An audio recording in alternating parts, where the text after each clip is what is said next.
Hello friends, இன்றைக்கி நம்ம கல்யாண வீட்டு சாம்பார் நார்த் கர்நாடகா சைடு எப்படி பண்ணுறாங்கன்னு பார்க்கலாம்.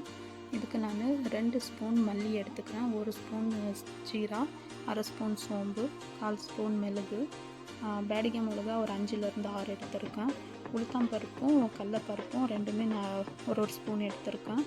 அடுத்து பார்த்திங்கன்னா லவங்கம் ஒரு 3, 2 ஏலக்காய், 3 துண்டு பட்டை, 1 துண்டு பெருங்காயம் எடுத்திருக்கேன். பெருங்காயம் வந்து கட்டி பெருங்காயமாக எடுத்திருக்கேன். இதோட கூட நான் என்ன பண்ணுறேன்னா, துருவின தேங்காய் கொஞ்சமும், கருவேப்பிலை ஒரு 3 கொத்து, இது எல்லாத்தையும் ஒரு 3 ஸ்பூன் எண்ணெயில் ஒன்று செப்பரேட்டாக வறுத்து எடுத்துருக்கேன்.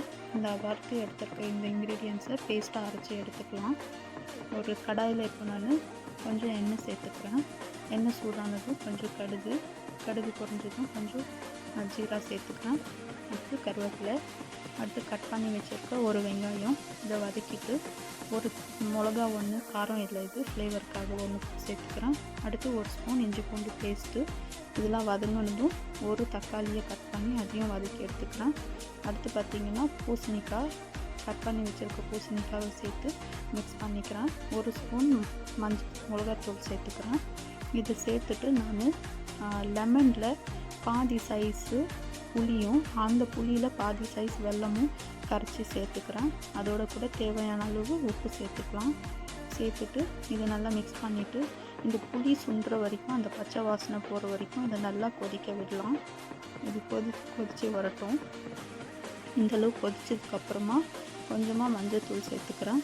மஞ்சள்தூள் சேர்த்துட்டு இந்த காய் வேகிறதுக்கு, இந்த காய் முழுசாக வேகணும், அதுக்கு நான் 1 கப்பு தண்ணி சேர்த்துக்கிறேன்.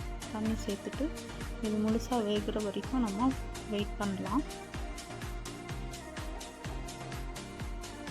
இது இப்போ இந்த ஸ்டேஜில் வந்து நல்லா வெந்து அந்த தண்ணியெல்லாம் சுண்டி வந்திருக்கு ஃப்ரெண்ட்ஸ்.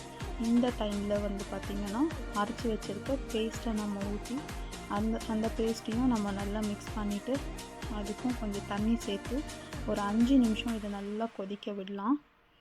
நல்லா கொதித்ததுக்கு அப்புறமா பார்த்திங்கன்னா கட் பண்ணி வச்சுருக்கிற கொத்தமல்லி இலையை தூவிக்கிறேன். பருப்பு நான் ஏற்கனவே வேக வச்சு செப்பரேட்டாக எடுத்துருக்கேன். அந்த பருப்பு இதோட கூட சேர்த்துக்கின்னு உப்பு செக் பண்ணிக்கலாம். லாஸ்ட்டாக ஒரு கொதி வந்ததும் ஆஃப் பண்ணிட்டோன்னா சாம்பார் ரெடி ஃப்ரெண்ட்ஸ். இந்த வீடியோ உங்களுக்கு பிடிச்சா லைக்